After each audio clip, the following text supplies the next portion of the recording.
welcome to Divorce the First Six. I'm your host, Peter Maestri. Today we have a special guest. Her name is Carrie Pyle Lawrence. She's been divorced since 2016 and she has two beautiful little girls. We're going to get to know her. I would tell you more, but I think it's better if you find out yourself. Carrie, thank you so much for being a yes to this conversation. Oh, thanks so much for having me. So let's get right into it. So tell me a little bit about the first 6 months of your divorce. Oh my gosh, what a question that is. I mean, to be honest with you, I think that a lot of people don't realize like kind of how traumatic divorce can be. I mean, really, I know that they've said it before and I'll say it again. It's really like a death of like, but more so than losing a person and that person dying, it's like losing kind of like the hope and the plans that you had for the future and the ideas that you had for yourself. And really, I think the first 6 months for me was really trying to wrap my head around this new future that I was kind of being forced to embark on, and like what that looked like, and also putting to bed kind of the fairy tale ending that I always dreamed my life would have, and coming to grips with that, and then also kind of processing my feelings of that are wrapped around all of that.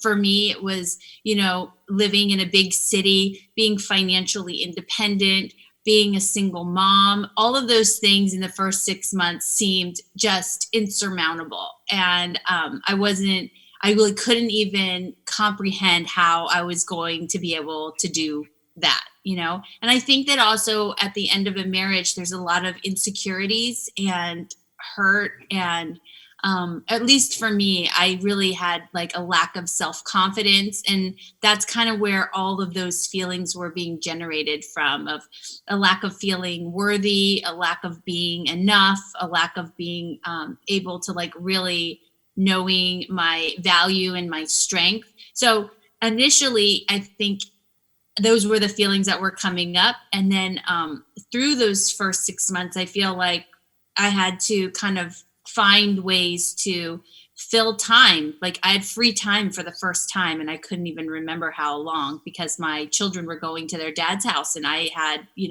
time to myself. And when that sounds amazing, but also it's super scary and lonely. And so you have to really find ways to fill that time that's like productive, because you can easily choose things that are totally unproductive and probably damaging. But really, and I really started that, using that time to rediscover myself and what I wanted in life and who I wanted to be and the things that I enjoyed, and maybe just even trying new things, because I was a different person after that in those first 6 months, and trying to figure out like who that person really was. What would you say is the first emotion that came up and took over? I mean, there was like, so for me, I have an atypical divorce situation. I found out about a long-term affair and my mother died in the same week. So I was dealing with a lot of big, huge emotions, and they all seemed to get like jumbled up. But I think like the number one emotion that I felt was the loss,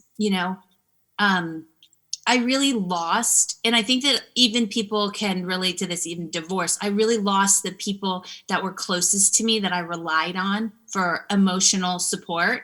And so I was going through this crazy emotional time, and I just felt so lonely. And it was really difficult.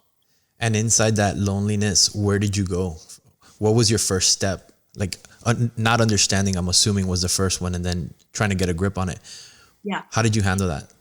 I mean, to be honest with you, not very well. At first I was really angry.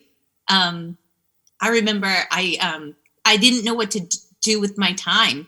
And sorry, I'm getting like a little emotional. It's just, I didn't know what to do with my time, and I also didn't know how to deal with the feelings that I was having. And so my original feeling and my original plan of action was I was like going to like push my ex out of my life like as soon as possible. So I would like pour a drink and like start cleaning out all of his stuff and like putting it in the garage so I wouldn't have to be like reminded of it on a constant basis, which I guess was inevitable, but probably not the best use of my time, because it was really kind of wallowing in like all of the feelings. And, not that I'm a, habitual, like super crazy heavy drinker, but at that time, like pouring a drink at like noon was pretty much like outside of my normal typical behavior. But I found myself there, and I did that for not a long time, but a little bit of time, and there came a point where I was like, this is not good. This is not healthy. I need to I can't just like keep drinking at noon on the days that I don't have my kids and like throwing out bags of clothes, So I started, so I knew that I needed to do something. I knew that I needed to make a change, and I knew I needed a sounding board, and I just didn't have any kind of sounding board. So I started going to therapy because I was like really lost and had no idea what I was supposed to be doing at this point. So I started doing that, which was beneficial just to kind of get the emotions that I was having out, even just vocalizing feelings to somebody who's just like, literally, I was paying somebody just to sit there and listen to me, Yeah. Because at this point, I really didn't have a like large friend circle. Like I was like a really successful television producer, and I worked all the time, and I made tons of friends at work, but we were all in the same space where it was like we became really close really fast in this crazy environment, and then the show would end and we'd all move on to different shows, and then we would lose touch because everybody became busy. And I had a 1 and a 4-year-old at the time, so for me it was like I worked and I took care of my family, and that was it. There was no time for me. So when everything came crashing down, I kind of took a look at the real estate in my life, and I was like, well, there's really nobody here for me. Like, I really don't have, of course I had, my family, but like I lost my mom, and I really just didn't have anybody, So I really needed somebody that I could use as like just a sounding board. And so therapy really helped provide that for me. So that was super beneficial. I could say in the first 6 months, that was probably the best decision that I made, and provided me the most value throughout the course of my divorce, and helped me reimagine and reapproach and learn how to deal with, conflict in a much healthier way. What was that turning point where you decided, like, was it something that happened, or was it just like you just had enough with the drinking at 12 o'clock and you were just like, look, you know what? I need to get this ball rolling. I need to start healing.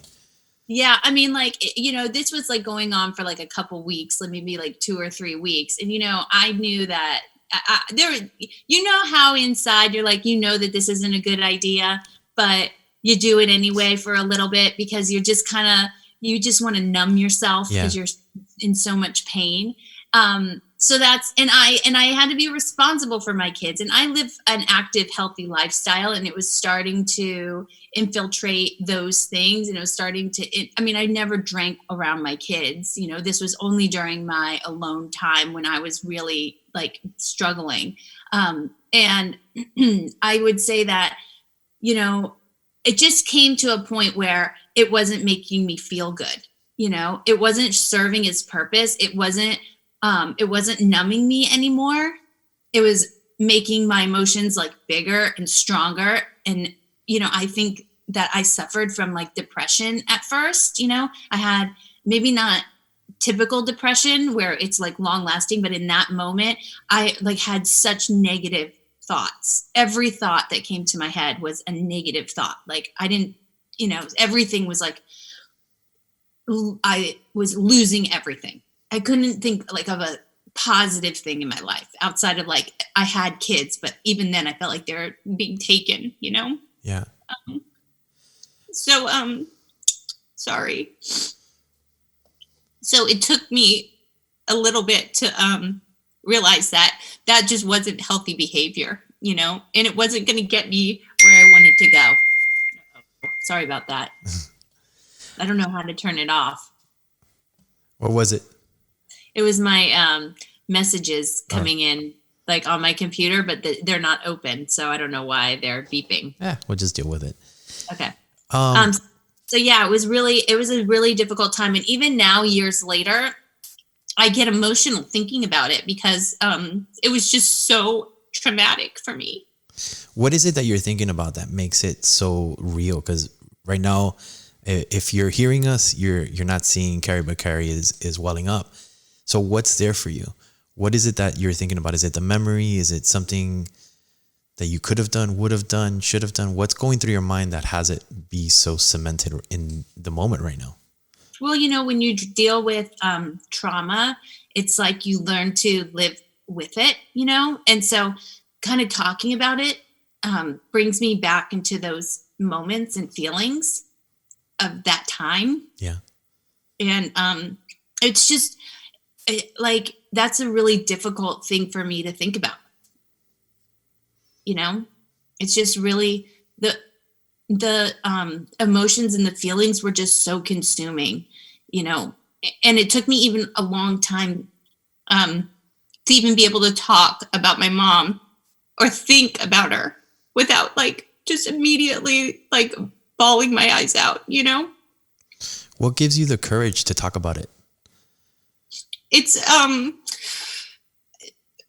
well, first of all, I think that part of my loneliness in dealing with life after divorce was the fact that I felt like it wasn't talked about. It was this shameful thing that meant that you were kind of like a failure in some way of your life. And so I wanted to start talking about what life after divorce looked like because I felt like it was more selfish, to be honest with you. It was more about the more I talked about it, the more support I received around it. And in turn, by me expressing my feelings in an authentic way and not being afraid to say the hard, raw, honest truth, I found that I started helping other people also. People started saying, oh, I needed to hear this, or you're inspiring me, in any way. And I just wanted people to know that it's not a shameful thing.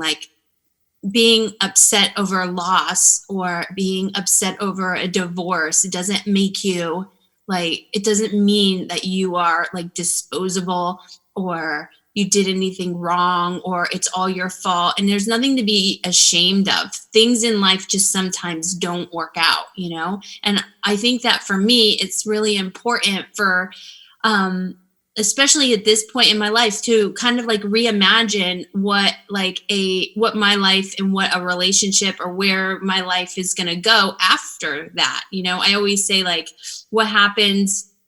Well, when you get married, you imagine and you think that you're going to live happily ever after. But what happens when ever after isn't so happy, Yeah. And, we're always trained to think that our lives are going to go in this specific order. You go to college and then you meet the man of your dreams and then you get married and then you have kids and then you get a dog and a house and then you live happily ever after and you're married for 50 years and you're still madly in love, and it doesn't for me, it didn't work out like that, and I think that there's beauty in the fact that we get to reestablish and reimagine what life could be and not have any of those confining thoughts of what you're supposed to do. And you get to really determine what that looks like for you. And there aren't any boundaries or limitations on that. That's a wrap on another episode of Divorce the First 6 Months. Don't forget to hit subscribe for more insights. Take care.